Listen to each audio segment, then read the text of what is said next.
Hi, Namaskar, dear students. Today we are going to discuss about electrolytes and minerals related disorders and management. Okay. Why this is the very important concept for your exam point of view. 100% एक question आप expect कर सकते हो आपकी exam में potassium में से। उसके काफ़ी सारे रीजंस है, पर potassium is very very very very important with your real life situation when you are going to work as a pharmacist and with your exam perspectives. क्यों इम्पोर्टेंट है तो उसको समझने का ट्राई करते हैं, और क्वेश्चंस बहुत ही स्मार्ट क्वेश्चंस आएंगे आपकी एग्जाम में, तो उसको प्रॉपरली आंसर करने के लिए you should have a good understanding about उसके main points. Okay, potassium is a major intracellular cation. Cell और ये आपका ब्लड प्लाज्मा है, तो about 98% is in cell, only 2% is in your blood in plasma. तो क्वेश्चन एक ऐसा पूछा जा सकता है आपकी एग्जाम में कि मेजर इंट्रासेल्युलर कैटायन कौन है, तो potassium is a major intracellular cation. ऐसा ही क्वेश्चन पूछा जाता है कि मेजर एक्स्ट्रा सेल्युलर कैटायन कौन है, तो सोडियम. ये क्वेश्चन काफ़ी बार एग्जाम में पूछा जा चुका है. ओके, अब उसका मतलब ये हुआ कि आपके प्लाज्मा में जितना पोटेशियम है that is not representing the total potassium in your body. That is the second important point. The third important point is potassium बहुत अलग अलग फैक्टर्स के वजह से they are shifting in and out. उसका जो शिफ्टिंग है it's depend upon various things. जैसे कि एक तो हो गया आपका एसिड बेस वाला जो पॉइंट है, एसिड बेस में चेंज होता है, मतलब आपकी प्लाज्मा में आपके ब्लड की जो पीएच है वो जो चेंज होती है तो वो पोटेशियम की शिफ्टिंग को स्टिमुलेट करती है. सेकेंड फैक्टर, सर्टेन सब्सटेंसेस जैसे कि इंसुलिन हो गया या तो साल्ब्यूटामॉल हो गया.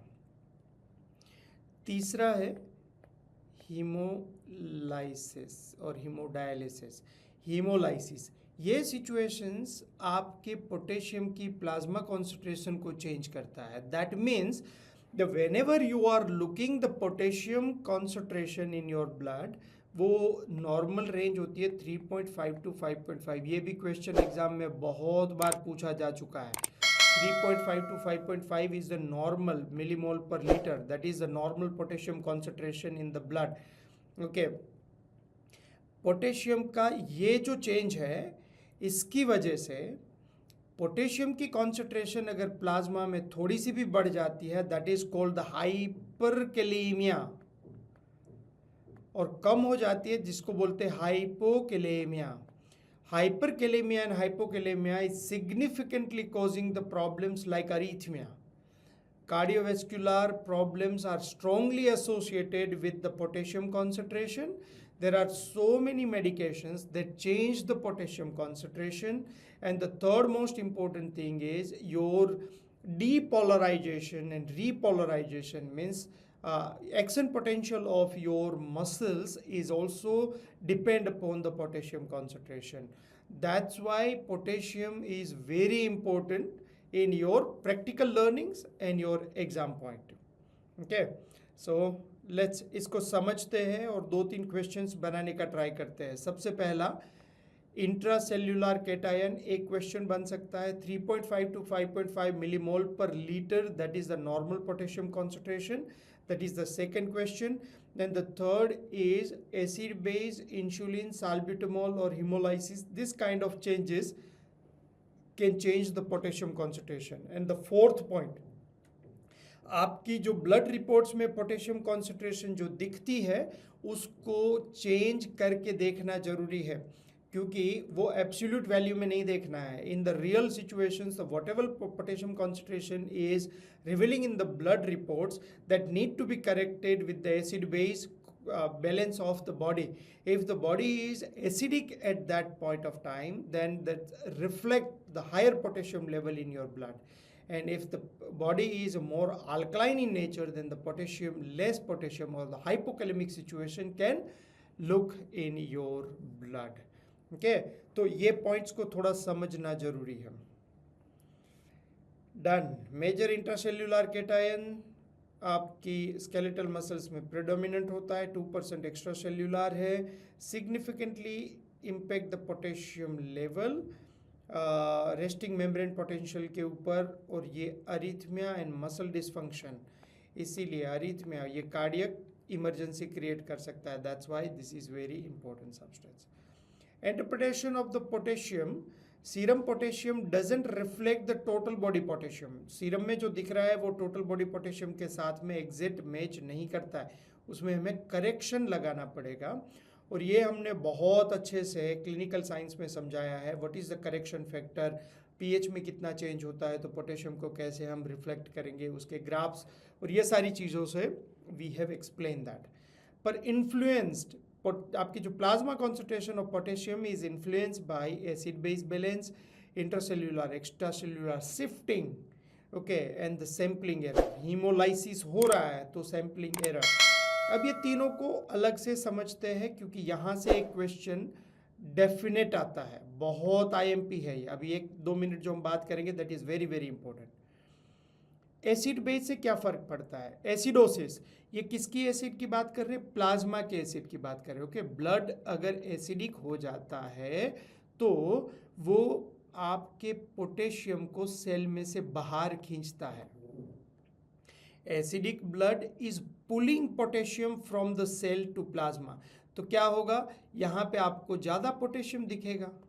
एक्चुअल में तो पोटेशियम बढ़ा नहीं है, क्योंकि शिफ्ट हुआ है ना, सेल से प्लाज्मा में आ गया है. ऐसा ही अगर अल्कलाइन सिचुएशन हुई तो पोटेशियम अंदर की तरफ शिफ्ट कर जाएगा, अल्कलाइन में अंदर की तरफ शिफ्ट कर जाएगा, तो आपके ब्लड में कैसा दिखेगा, हाइपोकैलेमिया दिखेगा. अगर पेशेंट को हाइपोकैलेमिया है और ब्लड अल्कलोसिस सिचुएशन में है तो वो हमें करेक्ट करके सोचना है कि भाई हाइपो नहीं है, एक्चुअल में पोटेशियम अंदर चला गया है, तो टोटल बॉडी में पोटेशियम तो इनफ है. ये करेक्शन देखना जरूरी है. ओके, ये कॉन्सेप्ट आगे भी काम में आएगा आपको हाइपरकैलेमिया मैनेजमेंट के लिए. ओके, तो alkalosis is moving into the cell और acidosis is move out of the cell. ये पॉइंट याद रख लेना. This is a temporary shift. जैसे ही करेक्शन होगा प्लाज्मा में वैसे ही वो अपनी ओरिजिनल स्थिति में आ जाएगा. इंट्रासेल्यूलर एक्स्ट्रासेल्यूलर शिफ्ट में इंसुलिन जो है, इंसुलिन विथ ग्लूकोज ये पोटेशियम को सेल के अंदर शिफ्ट करवाता है, पोटेशियम को सेल के अंदर शिफ्ट करता है. उसका मतलब आपको क्वेश्चन एग्जाम में इस तरह से भी पूछा जा सकता है. Patient is suffering from diabetes and he is taking insulin. His blood plasma concentration, blood potassium concentration is revealing the patient has a hypokalemia. So patient need potassium supplements, or this hypokalemia is because of the cellular shift of potassium due to insulin and glucose. ये question exam में पूछा जा सकता है. तो insulin लेने से potassium cell के अंदर शिफ्ट कर जाता है, that is most important. Salbutamol, आपको ऐसा ही क्वेश्चन पूछा जा सकता है कि patient is suffering from asthma and his blood potassium level is low, so what could be the reason in this patient. Okay, तो जैसे ही पेशेंट साल्ब्यूटामॉल लेता है तो वो भी पोटेशियम को सेल के अंदर शिफ्ट करता है.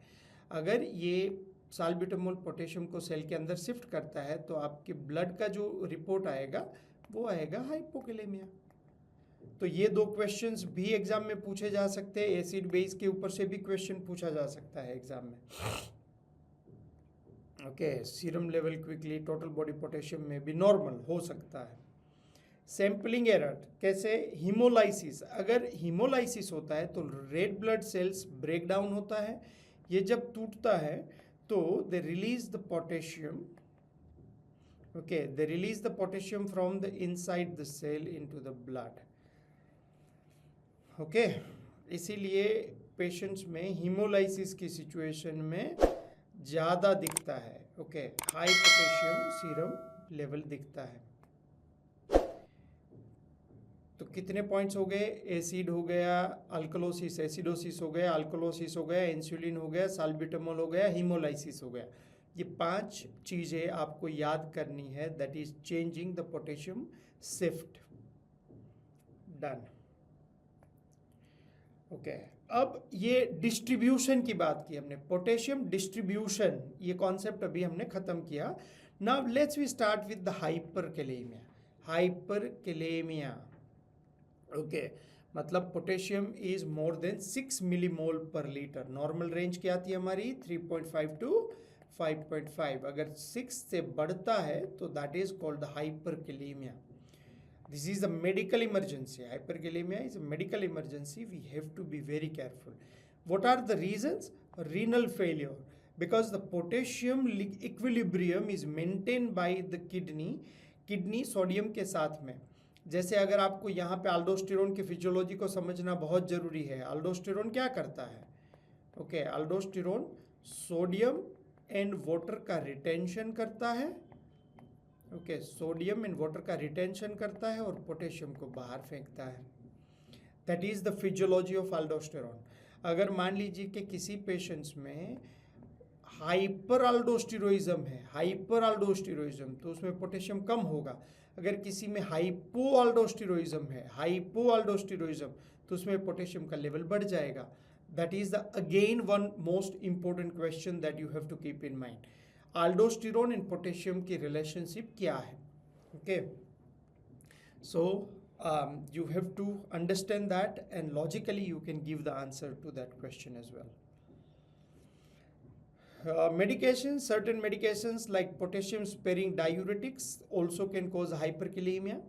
Angiotensin converting enzymes also can hyperkalemia. NSAIDs can cause hyperkalemia. Trimethoprim also can cause hyperkalemia. And the potassium supplements, if the patient is taking a potassium supplements, that also can cause the hyperkalemia.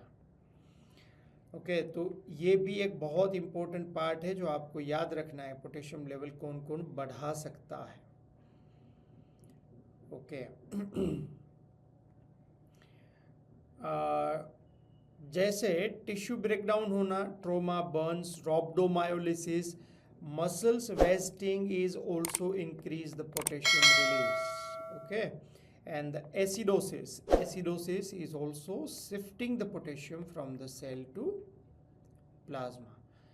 तो इतने points आपको याद रखना है। हाइपरकैलेमिक situation दिखने के reasons कितने हो सकते हैं। ओके, उसका मैनेजमेंट कैसे करेंगे? अब देखिए, मैनेजमेंट हम अलग अलग पॉइंट से कर रहे हैं।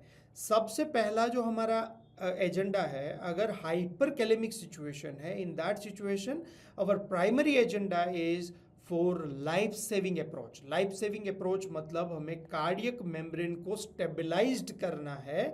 कार्डियक मेम्ब्रेन को स्टेबलाइज करना मतलब if the patient has a hyperkalaemia and ECG में चेंज आ रहा है, ईसीजी में चेंज आ रहा है, तो ऐसे अरिथमिया में हमें उसको स्टेबलाइज्ड करना है। कैसे स्टेबलाइज करेंगे? जैसे पोटेशियम है, वो हार्ट को स्लो डाउन कर देता है, तो कैल्शियम जो है वो हार्ट को स्टिमुलेट करके रखता है। तो पोटेशियम का काउंटर कौन करेगा? कैल्शियम करेगा। इसीलिए स्टेबलाइज द कार्डियक मेम्ब्रेन वो हम कैल्शियम से अचीव कर सकते हैं। This is the most important point when the patient has a hyperkalemic situation. Always we have to check the ECG change है। अगर ईसीजी चेंज है तो कैल्शियम देना जरूरी है। ओके, अब कैल्शियम कौन से फॉर्मेट में देंगे? Calcium gluconate and calcium chloride. Okay, calcium gluconate और calcium chloride, these are the two salt form of the calcium that we can give. अब ये सिचुएशन डिजॉक्सिन टॉक्सिसिटी में अवॉइड करना चाहिए, because the digoxin is also membrane को stimulate करता है, और कैल्शियम देंगे तो that also can stimulate the membrane. तो एक अप्रोच है, अगर इमरजेंसी सिचुएशन है, हार्ट में चेंज दिखना चालू हो गया है, तो वो सिचुएशन में कैल्शियम देना जरूरी है।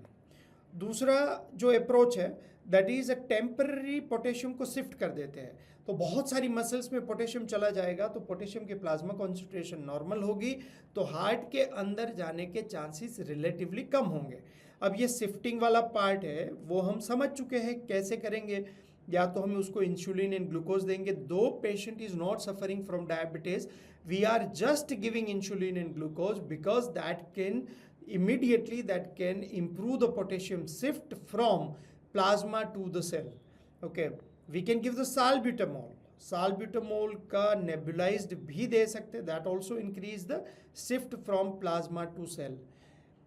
थर्ड, हम सोडियम बाइकार्बोनेट देंगे, मतलब अल्कलोसिस करेंगे ताकि ये भी पोटेशियम को शिफ्ट कर दे। Okay, so these are the things that we can do for the potassium shift. तीसरा जो अप्रोच है that's the enhance the elimination, body में से बाहर उसको फ्लश आउट करना है। ओके, तो लूप डायूरेटिक्स पोटेशियम को बाहर फेंकने में काम करता है।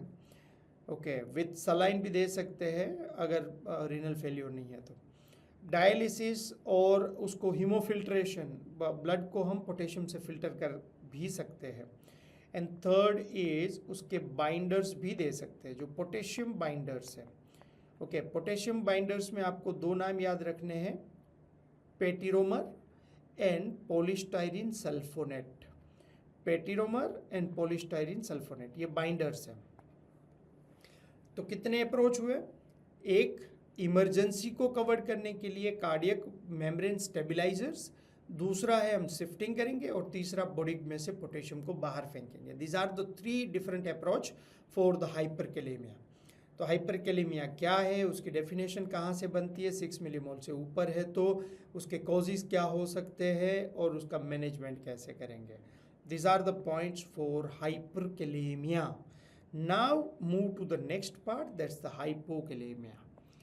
3.5 से कम, मतलब हम 2.5 मिलीमोल पर लीटर से कम है तो we can consider this as a hypokalemia, that is a severe situation. Okay, 3.5 to 5.5 normal है, 2.5 से नीचे चला जाएगा तो पोटेशियम कॉन्सेंट्रेशन सिग्निफिकेंटली लो हो चुकी है, and that can cause the arrhythmia, muscle weakness and sudden cardiac death होने के चांसेस है। पॉसिबिलिटीज़ क्या हो सकती है? जीआई लॉस, डायरिया, वॉमिटिंग से पोटेशियम चला जाता है। रीनल लॉस, ओके, रीनल में भी हाइपर अल्डोस्टेरोइज्म, अल्डोस्टेरोन का लेवल ज़्यादा है तो वो सोडियम एंड वाटर को ज़्यादा रिटेन करेगा और बॉडी में से पोटेशियम को बाहर फेंक के उसको यूरिन में वेस्ट करवाएगा। Drugs like insulin and salbutamol. Magnesium deficiency, magnesium is considered as very important substance in nowadays. बहुत सारे लोगों को नींद का प्रॉब्लम है, ब्लड प्रेशर में, ये सारी चीज़ों में magnesium is really good electrolytes. Magnesium potassium का फ्रेंड है। अगर मैग्नीशियम लो हो गया तो पोटेशियम लो हो जाएगा। अगर मैग्नीशियम लो है और मैग्नीशियम को इग्नोर करते हो, मैग्नीशियम को देखते ही नहीं हो और पोटेशियम की सप्लीमेंट्स देना स्टार्ट करते हो, that doesn't work because the low magnesium का लेवल लो है तो आपका पोटेशियम का एब्जॉर्प्शन नहीं होगा। सेल की जो उसकी पोटेशियम की जो चैनल है, सेल्यूलर पोटेशियम चैनल जो है, ये पोटेशियम चैनल भी ओपन होगी तो सेल में से भी लीकिंग होना चालू हो जाएगा पोटेशियम का, किडनी से भी पोटेशियम वेस्ट होना चालू हो जाएगा। इसीलिए जब भी पेशेंट में हाइपोकैलेमिया है, पोटेशियम का लेवल लो है, तो एक बार मैग्नीशियम का लेवल चेक कर लेना जरूरी है। If the patient has a magnesium level low, then we have to correct the magnesium level. If we correct the magnesium level, then that can help significantly to improve the potassium level. अगर magnesium level normal है तब हम उसको potassium supplements देंगे तो वो काम करना स्टार्ट कर देगा। इसीलिए always we have to check the magnesium when the patient is suffering from the potassium level low. Hypokalemia में मैग्नीशियम को देखना बहुत जरूरी है। ओके, पोटेशियम की रिप्लेसमेंट सीवियर है तो आईवी देंगे स्लो इन्फ्यूजन के फॉर्मेट से, लेकिन ईसीजी को मॉनिटर करते रहेंगे क्योंकि अगर पोटेशियम का लेवल बढ़ जाएगा तो ईसीजी अब नॉर्मल दिखाएगा। इसीलिए whenever we are providing the potassium in an infusion form, ECG monitoring is required. Mild to moderate situation में ओरल पोटेशियम क्लोराइड दे सकते हैं, okay, with the meal and the fluid to reduce the GI irritation. खाने के साथ में potassium chloride की tablet लेंगे पेशेंट तो उसका पोटेशियम इम्प्रूव होता जाएगा। खास करके पोटेशियम एंड डायूरेटिक्स के क्वेश्चंस बहुत कॉमनली पूछे जाते हैं। आपके ऐसे इनिबिटर्स एंड पोटेशियम की लेवल यहाँ से लो होगा, यहाँ से बढ़ेगा, ARBS एंड ऐसे इनिबिटर्स। आपकी एग्जाम में पोटेशियम का क्वेश्चन ना हो ऐसी कोई एग्जाम ही नहीं होगी, इसीलिए you have to focus on your potassium understanding, okay. चलो, patiromer this is the polymer, cation exchange polymer है। अब केटायन एक्सचेंज पॉलीमर है तो आप आयन एक्सचेंज तो जानते हो कि यहाँ पे मान लीजिए कि कैल्शियम होगा तो ये कैल्शियम जो है वो पोटेशियम के साथ में रिप्लेस करेगा, तो कैल्शियम रिलीज हो जाएगा और पोटेशियम है वो इसके साथ बाइंड हो जाएगा, ओके। तो अल्टीमेटली आपके इंटेस्टाइन से पोटेशियम कम होता जाएगा और कैल्शियम रिलीज होता जाएगा, दैट इज कॉल्ड द और फिर ये रेजिन है वो पोटेशियम से लोडेड हो जाएगा और वो इंटेस्टाइन से बाहर निकल जाएगा। अब आपके इंटेस्टाइन में जितने पोटेशियम का लॉस हुआ उतना पोटेशियम यहाँ पे इक्विलिब्रियम करने के लिए आपके ब्लड स्ट्रीम से रिलीज होता जाएगा। तो this polymer is not absorb, वो ब्लड में नहीं जाएगा, वो आपके इंटेस्टाइन में, इंटेस्टाइन से वो पॉलीमर का एक्सचेंज करेगा पोटेशियम के साथ और कंटिन्यूसली पोटेशियम की डिप्लीट करता जाएगा। दैट रिक्वायर्ड सम टाइम, वो इमरजेंसी के लिए ज़रूरी नहीं है, पर क्रोनिक हाइपरकैलेमिक पेशेंट है, क्रोनिक हाइपरकैलेमिया है, ऐसे पेशेंट में we can use this kind of polymers. Exchange calcium for potassium ion in the gastrointestinal tract, non absorbed, ये पॉलीमर है वो नॉन एब्जॉर्ब्ड पॉलीमर है, इसीलिए वो स्टे करता है आपके इंटेस्टाइन में। क्रोनिक हाइपरकैलेमिया के लिए यूज होता है, ओके। प्रिकॉशन, अगर आपके जो इंटेस्टाइन के कुछ प्रॉब्लम्स है तो वहाँ पे नहीं दे सकते। हाइपरकैलेमिया का रिस्क हो सकता है, हाइपरकैल्शियमिया का रिस्क हो सकता है, जैसे कैल्शियम रिलीज होगा तो कैल्शियम एब्जॉर्ब होगा, कैल्शियम आपकी प्लाज्मा में जाएगा तो that increase the risk of hypercalcaemia, क्योंकि एक्सचेंज हो रहा है ना, कैल्शियम रिलीज होगा पोटेशियम को बाइंड कर लेगा। प्रेगनेंसी एंड ब्रेस्ट फीडिंग में सेफ है। एडवर्स इफेक्ट कॉन्स्टिपेशन हो सकता है, वो कैल्शियम की वजह से भी होता है, एब्डोमिनल पेन, डायरिया, फ्लैटुलेशंस, तो ये सारी चीज़ें बहुत ही सेंसिबल है कि वो इंटेस्टाइन में रहता है, इसीलिए। अब पोटेशियम को तो बाइंड कर लेगा, मैग्नीशियम को भी बाइंड कर लेगा, तो पोटेशियम एंड मैग्नीशियम का लेवल कम होगा क्योंकि वो डाइटरी पोटेशियम एंड मैग्नीशियम को भी नहीं एब्जॉर्ब होने देगा, ओके। तो साइड इफ़ेक्ट्स बहुत ही ईजी टू मेमोराइज है। डोजेज याद रखने की जरूरत नहीं, खाली समझ लो कि 8.4 ग्राम वंस डेली के फॉर्मेट से स्टार्ट करते हैं, then gradually we can increase and go up to 25.2 grams per day, okay. तो 3 से 6 तक ले सकते हो। Mix with liquid and soft food at least 3 hours apart, क्योंकि ये आयन एक्सचेंज रेजिन है, तो आयन एक्सचेंज रेजिन अगर आप दूसरी मेडिकेशंस उसके साथ में लोगे तो उसके सॉल्ट के साथ भी वो एक्सचेंज कर सकता है और वो ड्रग का एब्जॉर्प्शन इम्पेयर हो सकता है। That's why at least 3 hours apart from the other medication, okay. Don't stop unless the advice. Onset time 4 से 7 घंटे के बाद वो काम करना चालू करेंगे, इसीलिए इमरजेंसी यूज़ के लिए ज़रूरी नहीं है। मॉनिटर करना ज़रूरी है, पोटेशियम एंड मैग्नीशियम ये लो हो जाएगा, कैल्शियम शायद बढ़ जाएगा, ओके। तो ये मॉनिटरिंग करना भी ज़रूरी है। डन, तो ये एक रेजिन हो गया। अब ये दूसरा resin, polystyrene sulfonate resin. Polystyrene sulfonate resin is available in 2 forms. तो आप ऐसे बोल सकते हो कि sodium polystyrene sulfonate and calcium polystyrene sulfonate. देखिए, अगर पेशेंट में सोडियम रिस्ट्रिक्टेड है, ओके, उसको सॉल्ट का रिस्ट्रिक्शन दिया गया है तो हम कैल्शियम वाला यूज़ करेंगे। अगर कैल्शियम की रिस्ट्रिक्शन है या तो हाइपर कैल्शियमिया का रिस्क है तो हम सोडियम वाला यूज़ करेंगे। We can use a different type of cations as exchange with the potassium. तो ये 2 फॉर्मेट में अवेलेबल है, ये उसका बेनिफिट्स है। सोडियम और कैल्शियम विद द पोटेशियम के साथ में वो एक्सचेंज करता है। Okay, indication for hyperkalemia, serum potassium concentration अगर 5 से कम है तो यूज़ करना नहीं चाहिए. Okay, avoid. बाउल डिजीज़ है तो नहीं करना चाहिए. सोडियम रिस्ट्रिक्शन है तो सोडियम वाला नहीं यूज़ करना है. हाइपर कैल्शियम है तो कैल्शियम वाला नहीं यूज़ करना है. That is very simple. GI की साइड इफ़ेक्ट्स होगी, इलेक्ट्रोलाइट का डिस्टर्बेंस हो सकता है. ये रेयर साइड इफ़ेक्ट्स हो सकती है जीआई रिलेटेड, कोलाइटिस और बाउल नेक्रोसिस, इस तरह के प्रॉब्लम्स. डोज याद रखना इतना ज़रूरी नहीं है, पर आप थोड़ा सा देख सकते हो कि 15 ग्राम 3-4 times a day. Okay, oral और रेक्टल दोनों फॉर्मेट में अवेलेबल है. ऐसा क्यों? If the patient has a restriction और वो वॉमिटिंग या तो ऐसी सिचुएशन में नहीं ले सकता है तो we can use in the rectal form as well. दूसरी मेडिकेशंस 3 घंटे का अपार्ट रखना है. क्यों? क्योंकि ये एक्सचेंज करता है दूसरी ड्रग्स के साथ, दूसरे केटाइंस के साथ, तो फिर एब्जॉर्प्शन होने में प्रॉब्लम करवा सकती है. Okay, don't mix with the fruit juice or sorbitol. Use a non-magnesium laxative for the constipation. Otherwise, magnesium वाला component वो absorb कर लेगा. Done. चलो, practice point. Take वो इमरजेंसी के लिए यूज़ नहीं होता है. 1 gram of this resin bind to 1 millimole of potassium. So dose calculation depend upon the what concentration of potassium plasma में कितनी हाई कॉन्सेंट्रेशन है, कितने मोलीमोल हमें बाउंड करवाना है, तो वो हिसाब से we can check the dose. Monitor potassium, magnesium and calcium.